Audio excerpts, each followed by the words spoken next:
Chapter 17, Mr. Song, aka Three Knives. Initially, the operation to seize food went smoothly, but it wasn't long before Strong's group suffered another 10 fatalities and several incapacitated members. They had inadvertently run into a formidable adversary. This man was known as Mr. Song, nicknamed Three Knives, aged 55, and in robust health. The origin of his nickname was unclear, but everyone remembered that Three Knives ran a small grocery store in the tourist area, selling miscellaneous items. Occasionally, when neighbors would take small items from his store, Three Knives would always say, "Take it as a gift, no charge." Whenever tourists sought his help, he was always responsive. To his neighbors and restaurant staff, Three Knives was seen as a kind and honest man, almost deserving of the title Man of the Moment. During the severe rainstorm, Three Knives was the first to respond to the tourist company's call, contributing most of the food from his grocery store for centralized distribution. Everyone thought Three Knives was noble-hearted. However, no one anticipated that the company building housing the reserves would be swiftly buried by a landslide. Fortunately, the restaurant remained, and the stored food was sufficient for the remaining people for a few days. Seeing everyone's plight, Three Knives donated most of his remaining food. Unexpectedly, the restaurant's head chef was brutally assaulted by tourists from the villa area, leading to a gas explosion that destroyed the entire restaurant. This time, Three Knives felt utterly disheartened. Relying on others was futile. Therefore, when Strong rallied the remaining people to take revenge, Three Knives chose not to join. He had a little food left and planned to hide somewhere and eat slowly, believing he could wait for official rescue. However, Three Knives did not foresee the rapid change in the situation. Strong's attack on the villa area failed, and their ruined base was ambushed by the security team men, who seized all the food. Without food, Strong turned their attention to those who had not joined them. "Mr. Song, Three Knives, we know you still have food. Considering how you've always looked out for us, we won't hassle you. Three Knives, we know you're a good man. Put the knife down. There's really no need for this." "Yes, Mr. Song, as long as you hand over everything, you'll be fine. Our stuff was taken by that bastard Min. Mr. Song, with so many of us, you'll definitely be at a disadvantage if we fight. Rest assured, we'll repay you once we have something tonight." Several men armed with steel pipes and clubs cornered Mr. Song, trying to persuade him. With a sharp knife in hand, Mr. Song glared ferociously at the approaching men, lunging forward and stabbing the man with the steel pipe in the chest, twisting the knife viciously before discarding the bleeding body. This ingrate, who had relied on Mr. Song's charity to survive, had turned on him. The others were no better. Seeing how much he had donated earlier, they assumed he had plenty more. In reality, he only had enough food left for a few days. Kill him. The old guy must be hiding a lot more food. Seeing their comrade killed, the surrounding men swarmed forward to finish off Mr. Song. No one expected the usually mild-mannered Three Knives to become a ferocious, life-risking fighter, killing 6 men and critically injuring 5 rescuers before dragging his wounded body away into the distance. By the time Strong arrived, all that remained were rows of corpses and puddles of blood. Someone searched the hiding place of Three Knives for a long time. Eventually, they found 6 hard, stale buns and half a bag of crushed instant noodles, nothing more. Strong, seeing the meager spoils after losing so many men, turned livid. "Who can explain what happened here? Strong, we didn't expect that old guy Three Knives to be so vicious. Normally, he seemed mild-mannered, and we could take whatever we wanted from him, but this time," a gaunt middle-aged survivor said. "But Strong, Three Knives was slashed multiple times. He definitely won't survive." Strong gritted his teeth and said, "Find that old man and finish him off. Avenge our brothers." In a cave, the security team had chopped some firewood. The firewood was damp, and a few security guards piled it near a diesel-fueled pot, creating a steamy atmosphere. Inside the pot, a large mix of food was boiling: meat, noodles, rice, pasta, preserved vegetables, and more. "Brothers, let's celebrate today." Min laughed. The aroma from the pot filled the air, and everyone's faces were filled with smiles. In the villa area, Ocean and Mr. Long and his brothers were having a pleasant conversation. However, as they talked, Ocean and his bodyguards felt something was amiss. They watched as Mr. Long and his men gradually lost consciousness. "Mr. Long, what should we do with them? Dispose of them all." Mr. Long chuckled. "It's been a long time." Several men immediately moved to slit the throats of Ocean and his bodyguards, blood gushing out. A well-known socialite chaser in the media, the rich second-generation heir never thought he would die so ignominiously in the apocalypse. At that moment, a young man named Fox, who looked very refined, said, "Mr. Long, keep those women. The brothers haven't had a taste of such high-end socialites yet." Mr. Long glanced at the group of women huddled in the corner, smacking his head. "Ah, we've been starving for days and just got so much. I almost forgot about that. Brothers, take one each, don't be shy. Too bad for old Cat. He's stuck on the other side of the landslide and can't enjoy this with us." As Mr. Long and his men approached, the group of socialites huddled in the corner became increasingly terrified and desperate. Maria and Lily had taken a hot bath and changed into clean clothes. Taking advantage of the electricity in the villa, Maria decided to celebrate with a hot pot. Lily watched Maria bring out one ingredient after another from the kitchen. She asked no questions, obediently helping with the preparations. In no time, beef rolls, lamb, potatoes, and more filled the table. No one disturbed their meal, and the two enjoyed the steamy, delicious hot pot happily. That was so filling. Maria felt unusually at ease. She felt a bit drowsy and wanted to get a good sleep. Lily, too, was full and happy. As Maria pondered what to do next, the doorbell downstairs rang. Maria looked through the surveillance camera and saw a very haggard woman standing outside, holding a baby, soaked to the bone. The woman kept pressing the doorbell, hoping someone inside the villa would open the door. "Please open the door. Just a bite to eat. I beg you. The baby is starving. Please." Chapter 18. Trouble. The woman outside with a child in her arms looked pitiful, but Maria just glanced at her and didn't pay further attention. She guessed the woman probably lived in one of the nearby villas, and seeing Maria move in with Lily, she came seeking help. But was this really about seeking help? If she had a child, would she really be walking around in a torrential storm holding the child?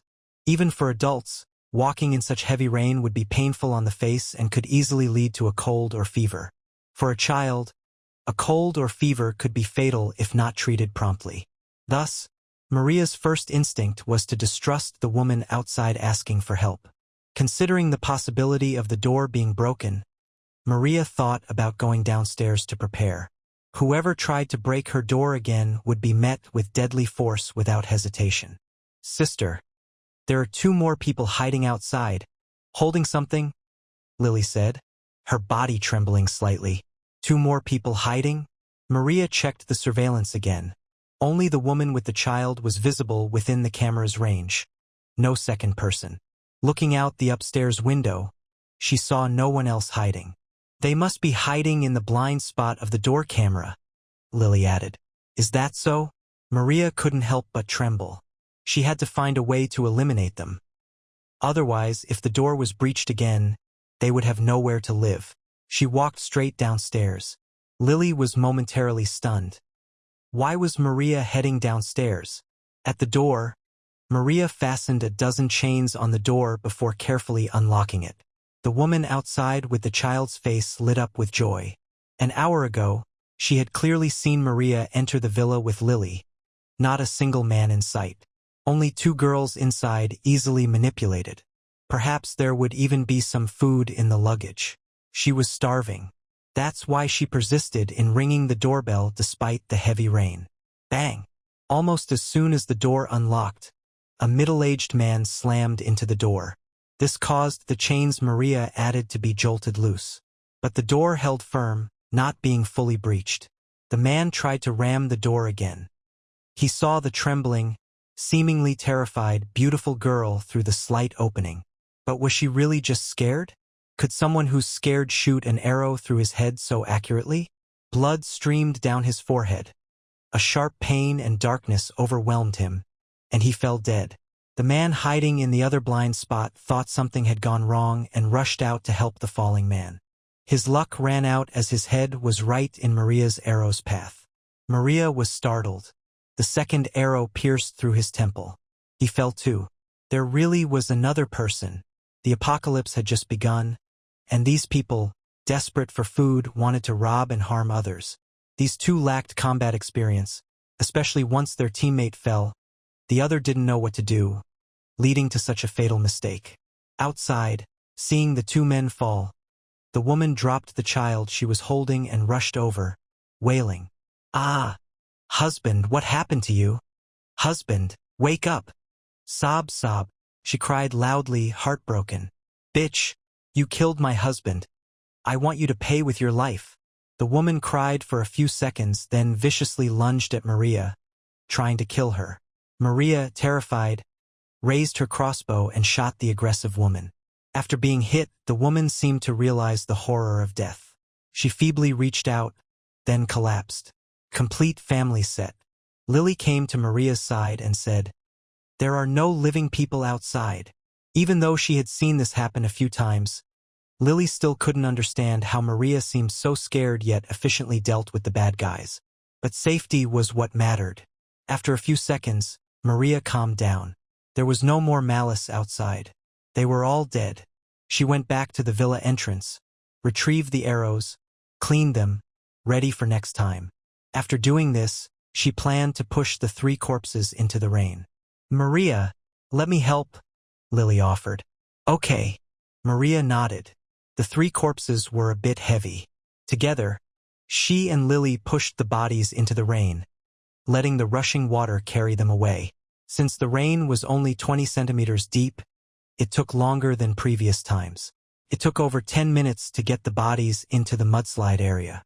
After this bustle, the dry clothes Maria and Lily just changed into were soaked again. A cold wind blew, making Maria shiver. "Let's go back and take a shower." Maria led Lily back into the villa, locking the door securely again. "Sister, I don't have any dry clothes left," Lily said, blinking. Maria said, "I have another set of JK uniform you can wear." A few minutes later, Maria rummaged through her magical space and found another JK uniform she bought long ago. Seeing the new JK uniform, Lily blinked. She clearly remembered it wasn't in the luggage Maria packed earlier. Was this magic? She didn't know. She was curious but didn't ask. As night fell, no battles occurred in the tourist area due to multiple factors. Strong's side suffered continuous losses, and morale plummeted to an all-time low. Leading people to attack the villa area in the dark would only lead to failure. Mr. Dragon's side had just obtained fresh meat and a luxury car experience they couldn't afford before. Their night would be busy, temporarily leaving them no time for more. In the cave, Security Chief Min opened 10 good bottles of wine and enjoyed a feast with dozens of security guards. After starving for so many days, tonight felt the most fulfilling, the most delightful drink. Late into the night, as they were about to fall asleep, a security guard counted his comrades, drunkenly asking, "Has anyone seen George or Arthur? George and Arthur? Weren't they just eating and drinking here? Didn't see them leave. So where are they?" Several brothers slurred. Min suddenly jolted awake, standing up abruptly. "Wake up, everyone! Wake up!" He remembered two people went deep into the cave an hour ago, or maybe two, but they hadn't returned. This was trouble. Chapter 19, The Man Who Crawled Out of the Mudslide. Including Captain Min, the security team consisted of 27 members. Min counted several times and found only 25. George and Arthur gone. "Wake up, everyone!"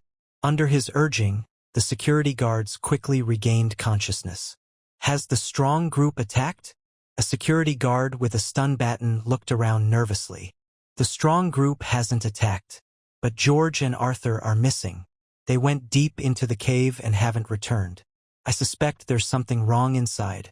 For the time being, we'll stay here and need to explore it thoroughly." Min held a flashlight in one hand and a steel pipe in the other, saying, "A few of you, come with me to have a look. I'm in." Several men armed themselves and quickly followed. 8 should be enough, Min said. The others guard the cave entrance to prevent anyone from the strong group finding this place. After giving instructions, Min led 8 security guards deep into the cave. The cave was rarely visited, and the thick layer of dust on the ground left clear footprints of George and Arthur. However, about 100 meters into the cave, the footprints disappeared. There was no abyss ahead where the footprints vanished. People didn't fall. Did they ascend? Min shined his flashlight upwards, seeing nothing unusual. No, something was off. Logically, such a cave would be home to a large number of bats. But why wasn't there any here? As he was puzzled, a noise came from his side. A clatter and a steel pipe fell. Nick, who should have been standing there, was gone. Where's Nick? Seeing this, Min felt a chill. A man just disappeared without a trace, especially with so many people around. I didn't see him. Nick was just here, then suddenly disappeared. The young security guard standing next to Nick stammered. Captain, could there be ghosts here? Another guard, slightly older, suggested. Without mentioning it, the remaining few felt a bit scared. There's no such thing as ghosts in the world. Min shouted. Everyone, check. Before he could finish, a young security guard suddenly dropped his stun baton and, without a sound, flew into the darkness. Ghosts! Someone screamed, fleeing towards the cave entrance in panic. Min felt a surge of fear. He shined his flashlight deep into the cave. This time, he saw something reflected in the light at the far end. It was an eye, possibly from some unknown creature. As the flashlight hit it, the thing in the depths of the cave moved. Min finally saw what it was. It was a massive spider. Beside it were the security guards who had just been dragged in. They were gagged with spider silk, struggling frantically, but the more they struggled, the more they were bound. The spider was weaving them into a cocoon. Min didn't dare to stay, fleeing desperately back. Lily, breakfast is ready. Maria placed porridge with fish slices and bread on the table, calling for Lily to eat. But Lily didn't respond. Maria went to Lily's room, knocked, and still got no response. After hesitating, she entered. Lily lay on the bed, her face flushed. Maria touched Lily's forehead. It was very hot. She was running a fever, probably due to being caught in the rain twice yesterday. Maria quickly fetched a thermometer and a coronavirus test kit from her magical space. Lily, take your temperature. After 5 minutes, Maria checked the thermometer, 39.1 degrees Celsius. Then she took a throat sample from Lily and tested it, showing a positive result. Maria's expression changed several times. It was a viral flu. Given the wrong medication or none at all, a 12-year-old like Lily could be in great danger. Maria consulted a manual for barefoot doctors from her magical space, followed the instructions, and gave Lily the appropriate flu medication. She also made her drink salted hot water, a folk remedy, unsure of its effectiveness. Lily, drink all the salted water. Maria supervised as Lily sipped the salted water. To be safe, Maria also applied a cooling patch to Lily's forehead. Maria, it's all right, just a little cold. Sleep it off. Get some rest. Maria comforted. Thank you, Maria, Lily said weakly. Her breathing was heavy, and soon the medication took effect, and she fell asleep. Watching Lily sleep, Maria returned to the living room, had breakfast, and took a vitamin C tablet to prevent infection. In this post-apocalyptic world, if she contracted the flu, it would be dangerous if someone tried to break in. Just as she thought this, Maria heard some noise outside. Looking out, she was surprised to see that the torrential rains that had lasted for over half a month had stopped. However, the sky was still overcast, and more heavy rain could fall at any time. According to prophecies, the heavy rains were expected to last until December 1st, 2123. Now, it was just a temporary pause. Suddenly, Maria noticed a man struggling to climb out of the mudslide area in the distance. That strong? Able to crawl out of a mudslide? Maria was astonished. Actually, the mudslide area, under the impact of continuous heavy rains, had become less muddy in some parts. But the water flowing from these areas was turbulent, easily sweeping people into danger zones. Yet, this man not only wasn't swept away but also managed to climb out. However, his state seemed off. After crawling out, the man staggered about 50 steps and then collapsed right outside Maria's villa. Fortunately, the heavy rains had stopped, otherwise, he would have been swept away by the rushing water. But now, with the water only about 10 centimeters deep, it wouldn't carry him away. Maria looked around the quiet street. Apart from this unconscious man, there was no one else. Had he fled from the restaurant area? She stood on the second floor, watching, but didn't plan to go out to help. She was afraid. What if it was a trap and those who tried to help would be in danger? Just a moment later, Maria saw the unconscious man's surroundings stained with blood. Probably wasn't a trap. If not helped soon, this man might die. But Maria was scared. She didn't know if he was good or bad and didn't want to leave her safe villa. Chapter 20. Still alive. Maria stared outside for nearly 5 minutes, umbrella in hand, before deciding to go down and check. If there was any problem, she would immediately thrust out her umbrella sword. The torrential rain had stopped. Due to the higher elevation, the water outside the villa drained quickly, leaving only a thin layer on the ground shortly after. Maria approached the man who seemed to be unconscious. Well, to be precise, an old man. His hair was messy and mostly gray. His beard equally unkempt and turning white. His clothes looked old, probably worn for many years. His pants were black, with a tear at the calf, cut by a knife. His back also had several slashes, all from knife wounds. The main bleeding areas were his calf and back. Maria poked the old man with her umbrella. He showed no reaction. Carefully, she approached and checked his breathing, which was very faint. She felt his pulse also very weak, like a flickering candle flame, ready to go out at any moment. If she didn't save him, he would surely die. If she didn't save him, Maria stood up, looking at the ground collapse area in the distance.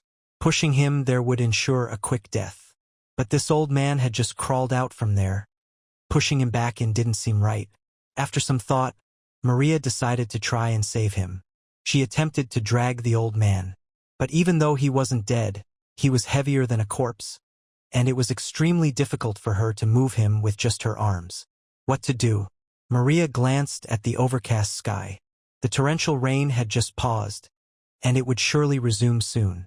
Leaving this seriously injured old man here, when the next downpour came, he would either be swept away by the mudslide or die from hypothermia.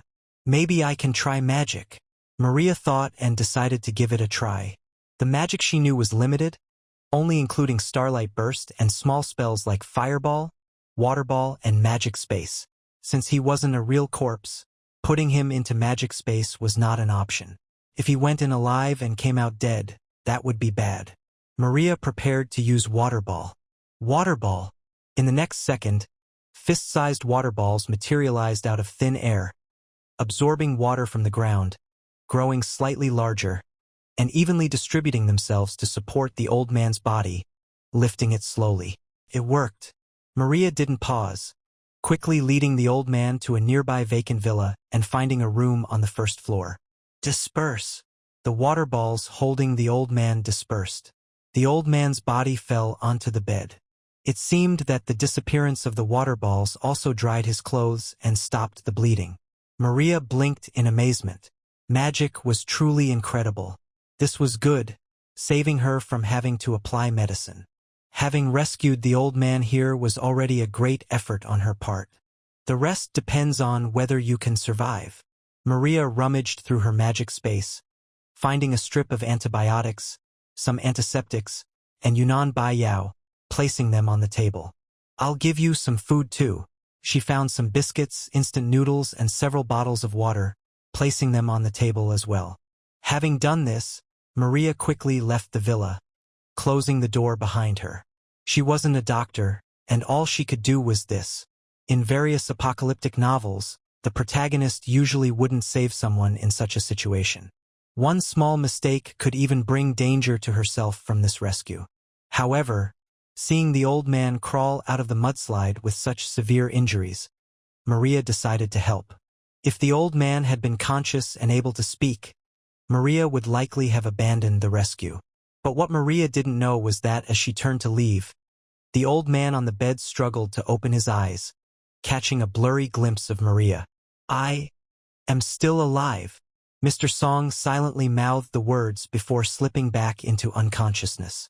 Min dashed back to the cave entrance, gasping for breath, his face filled with extreme terror. "Quick! Grab your stuff, run! Everyone, run!" He kicked awake those who had just fallen asleep after eating, the first to grab a large bag of cookies and flee outside. The other security guards, though unsure what was happening, seeing familiar faces like George and Arthur missing, and 2 fewer after searching deep into the cave, and with Captain Min seemingly terrified out of his wits, everyone knew the situation was serious. Whether truly drunk or feigning it, the remaining people quickly grabbed their supplies and fled the cave. "Captain, where are we going?" On the way, someone asked. Min paused, looking at the tourist area far away, divided by the ground collapse and mudslide, and said, "We're heading to the villas near the parking lot." He glanced back at the cave, still shaken. "Hurry! Hurry!" Fortunately, the torrential rain had stopped, otherwise moving the supplies in the rain would have caused more losses. However, precisely because the rain had stopped, Min was very worried that the creatures in the cave would come out to chase them. He had brought people to this mountain cave several times before, and nothing had ever happened. How could there be such a large spider? "Fox, why hasn't Old Wolf come yet?" In the villa area, Mr. Dragon pinched the socialite beside him, munching on fresh grapes, and turned to ask, "If he doesn't come soon, there won't be such good enjoyment." Fox's expression turned serious. "That's true, but with the rain stopped, Old Wolf still not showing up is a bit strange. I just checked. The areas destroyed by the mudslide have mostly been cleaned up by the subsequent rain. Just walking a bit higher, coming over shouldn't be a problem." At this moment, another person said, "Could Old Wolf be in trouble?" Mr. Dragon immediately stood up. "No, I have to go see." Old Wolf was his half-brother, and their relationship was solid, sharing joys and facing hardships together since childhood, never missing a beat. Fox said, "Mr. Dragon, don't rush. Maybe Old Wolf has come, just that everyone's phones are out of signal, and he can't find us for a while. We should leave some clues for him, and if we still can't find him, then we'll go look for him." Mr. Dragon relaxed. "You're right. The tourist area is so big, and with the mudslide, it's really not easy to find someone. Fox, arrange it. Let's get the music going, and the brothers continue the party." Fox went out. He first left a note in the villa where they originally lived, in case Old Wolf came and could find them by the note. After doing this, he searched along the area destroyed by the mudslide. If Old Wolf had come, he might have left some tracks in the mud. Soon, he discovered traces of someone walking through the muddy area, but the direction of the tracks was towards the opposite side, clearly not Old Wolf. After walking a bit further, Fox saw a hand protruding from the mud. The hand had a familiar tattoo. From a distance it wasn't clear, so he took a risk and got closer and saw clearly. The hand had a wolf head. It was their brother, Old Wolf. Old Wolf, dead. Chapter 21. Strengthening my hand. Maria returned to the villa. Lily's breathing had stabilized significantly after taking medication, and hopefully, she would wake up fully recovered from the viral flu. The outside seemed temporarily safe, so Maria headed to the living room on the first floor to practice drawing and thrusting her sword. 2 hours later, Maria finished her sword practice. The torrential rain outside had subsided. Considering the conflict mentioned in the group chat between the visitors in the villa area and the restaurant staff, the confrontation was bound to escalate. It was possible that someone might risk coming to her villa to search. After all, an injured old man could climb up from the mudslide. A healthy person would have no problem coming over. If this were a post-apocalyptic game, players would likely search every villa to gather resources, especially since there was no threat of a safe zone shrinking. Apart from a few like her who had ample resources and preferred to stay put. This meant it was inevitable that she and Lily would be discovered. Maria had witnessed the bad intentions of the first few groups who had knocked on her door. Those who came later, having starved for even longer, would undoubtedly harbor even worse intentions. Under such circumstances, relying solely on her crossbow and umbrella sword might not be enough to protect herself. The only remaining ace up her sleeve was magic. Although she knew little magic, she could try to enhance it for emergencies. Maria spread her hand, and a small red fireball appeared in her palm. Soon, more fireballs emerged. In no time, she had gathered 10 fireballs. This was a technique she thought of while moving the old man. Hitting the target with multiple fireballs at once should cause significant damage. Disperse. Feeling it might still not be enough, Maria dissipated the fireballs she had created. She recalled reading about the correlation between flame colors and temperatures. Red and orange flames were around 3,000 degrees. Yellow and white flames were about 4,000 degrees. Cyan and blue flames reached 5,000 to 6,000 degrees. Purple flames exceeded 7,000 degrees. If she continuously infused magic into the fireballs to compress them, could she change their color and thus increase their temperature? This way, no matter how small the fireballs were, their destructive power would be assured. Thinking this, Maria decided to try. She extended her right hand, conjuring a small red fireball in front of her palm.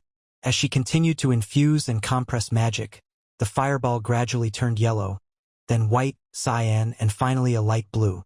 It's working! Maria's eyes lit up. But as she attempted to input more magic, she felt an inexplicable pressure, as if she was about to lose control of the fireball. Worse, she felt dizzy, a sign of her magic running low. Disperse! Maria quickly dissipated the light blue fireball. She sat down, drained a whole bottle of mineral water. Hoping for peace in the coming time, she just wanted to survive well in the apocalypse. Mr. Dragon, Brother Wolf died a terrible death. In the villa area, several people looked grimly at the bloated corpse in front of them, soaked by the rain. They had agreed to come for a holiday together, yet before they could enjoy themselves, their friend was killed. Fox, did you check? How did my brother die? Mr. Dragon asked. I want to know who the killer is, to skin and dismember them. I checked. Brother Wolf was killed by a crossbow bolt. Fox pulled out a bolt, saying, Mr. Dragon, I found several more bodies, all killed by crossbow bolts. There's a skilled opponent. Mr. Dragon gritted his teeth. A skilled opponent? Good. Mr. Dragon, target skilled opponents. Fox added, Mr. Dragon, these bodies were all killed instantly, hit in vital spots. This is a ruthless person. I suggest we sneak over at night, find and kill them. Mr. Dragon said, No, we go over during the day. By night, I'm afraid the storm will return, and we won't be able to go. His fierce gaze fixed on the other side of the landslide, desperate to go over and find the person now. At the restaurant ruins, everyone was huddled around large pots, waiting for food. Whatever edible items they could find were thrown into these pots, mixed with rainwater filtered through clean clothes, boiled into a thick soup, their meager sustenance. After multiple battles, their forces were significantly weakened, morale very low. Strong. I found Min and the security guards. A thin, middle-aged man ran over saying, They're hiding in the parking lot. Strong abruptly stood up, his face contorted with anger. By night, we will reclaim our food. As evening approached, the sky darkened. The rain started drizzling again, turning into a downpour within 15 minutes. Maria went to the kitchen to cook. Since Lily was sick, she prepared some porridge for her. For herself, she took out a dried chicken rice dish, planning to heat it in the microwave. Wait, the microwave, no power. Maria turned around to realize the villa had lost power. Luckily, there was still some natural gas left, enough to cook porridge for Lily. Maria lit a candle beside her. After heating the porridge, Maria reheated the dried chicken rice dish by stir-frying it in a pan. Though this slightly compromised the dish's flavor, it remained quite aromatic. Lily, time for some porridge. Maria brought the hot fish porridge to Lily's room. This time, she added more ginger to the porridge, hoping it would help Lily recover faster.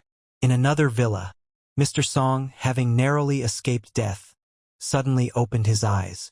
Though surrounded by unfamiliar darkness, He could feel the luxurious comfort of the bed beneath him. "I'm still alive." Mr. Song reached out to touch his body. His clothes were dry, his wounds all gone. Despite lingering pain, he could confirm the wounds had indeed vanished. The wounds inflicted by the machete, so many and so severe, gone just like that? Mr. Song couldn't believe it. It was her. A fuzzy memory surfaced in his mind. He remembered Maria's back. Yes, he had been saved here by a young girl. Were the vanishing wounds related to this young girl? How did she manage it? Mr. Song got up from the bed, discovering medicine, food, and bottled water left on the table, further confirming that what had happened was not a hallucination. Gurgle, gurgle. A fierce hunger overwhelmed him. Mr. Song eagerly opened the bottled water and gobbled down bread and instant noodles. Having starved for days, suffered severe injuries, and lost consciousness for a day and night, it was no wonder he was ravenous. In no time, he had devoured almost all of Maria's provisions, leaving only a few biscuits. Regretfully, the bottled water was almost finished. Otherwise, he would have finished those biscuits too. Suddenly, Mr. Song heard strange noises outside, as if someone was trying to break into the villa he was in now. Mr. Song's expression changed. Were Strong and his men coming for him? Chapter 22. Fear. Must kill them all. Someone's trying to pick the lock. In the darkness, Mr. Song immediately stopped all his actions and quietly crept into the living room. He looked around and found a chair. The chair was heavy, with steel legs, and just needed the nylon plastic at the legs removed to become a powerful weapon. Mr. Song carried the chair to the door, holding his breath and waiting. For some reason, he felt the chair had become a bit lighter, but nothing major. The people outside were no strangers to picking locks. They were skilled, and within 10 minutes, the door clicked open. "It's open." The fox put away his tools and whispered, "The rest is up to us." Two brothers quickly moved forward with machetes, gently pushing the door open. As the two men entered in the dark, their flashlights just turned on. Mr. Song swung his chair fiercely. Ah! One man was hit on the head by a chair leg, blood splattering everywhere. Another was struck across the shoulder, dazed and falling down. Mr. Song remembered vividly how ruthless those people were. He had to strike first or his life, barely saved, would be in danger again. After the shrill screams, those outside became enraged and tried to rush in. Mr. Song swung the chair again, knocking another man out and sending him crashing into the rain outside. A light shone on the man who had been hit. His face was half crushed by the chair legs, a bloody mess, apparently beyond saving. The fox and Mr. Dragon, who had been about to rush in, were shocked by the ferocity inside. Without thinking, Mr. Dragon, the leader, fled first. The fox followed. They didn't care about their fallen comrades. Noticing the outsiders had fled, Mr. Song didn't chase after them. He made sure the men at the door were silent before throwing them out and slamming the door shut. Mr. Song quickly moved a table to block the door. After doing this, he sat down against the wall, holding the chair, panting heavily. Those beasts from the Strong, they wanted to wipe them out. Tourist area parking lot. The Strong arrived in the dark with his men. Before they could act, they were spotted by the security guards. The fight erupted instantly. Normally, the Strong side would have been stronger. But after failing to raid the villa area and losing more than 10 men in robbing lone survivors, they could only muster 41 fighters, not maintaining an absolute advantage over the 23-member security team, possibly even at a disadvantage. The security team, mostly young and strong, were well-fed and cohesive, naturally more combat effective. After a fierce clash, the Strong side ended up losing 11 men and retreating with some food. The Strong wanted a complete victory, but some just grabbed food and left. The team was unmanageable. Eventually, the Strong was hit with a steel pipe by the security team and had to call a retreat. He didn't care about others' lives. He didn't want to die here. The battle over Min counted the numbers. The security team had lost 5 and injured 10. A heavy toll. His expression was grave.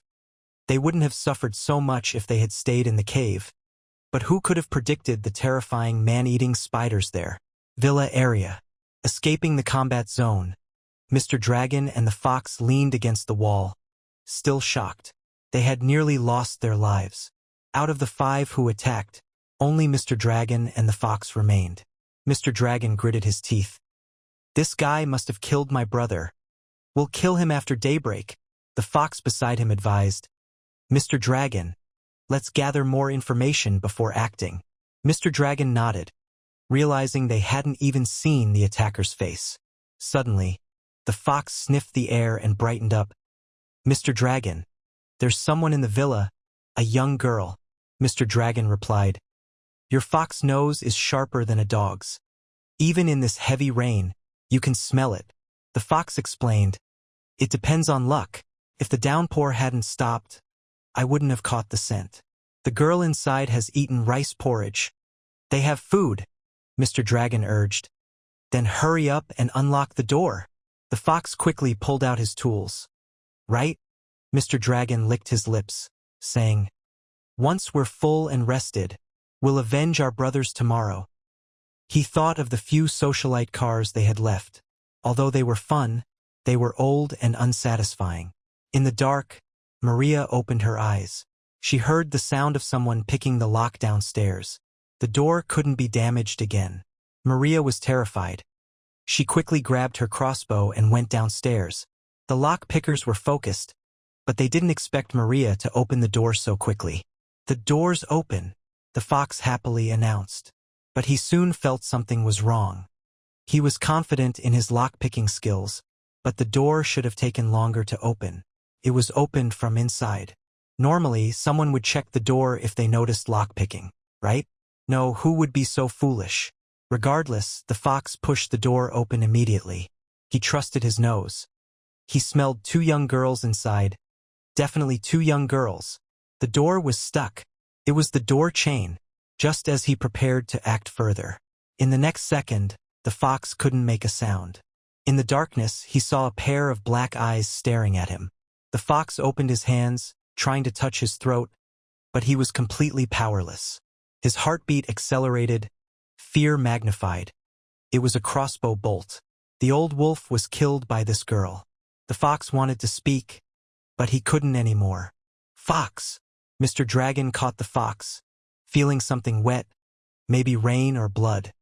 He swung his machete at the door, but the flashlight revealed the crossbow bolt piercing the fox's throat. Instantly, Mr. Dragon was terrified and instinctively stepped back.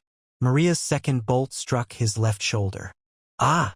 Mr. Dragon screamed, certain that if he had retreated any slower, he would have shared the same fate as his friend, the fox. "Damn it! You killed my brother!" he shouted loudly, trying to intimidate those inside. Already dealing with a ruthless opponent, who would have thought there was another skilled person, and a girl at that?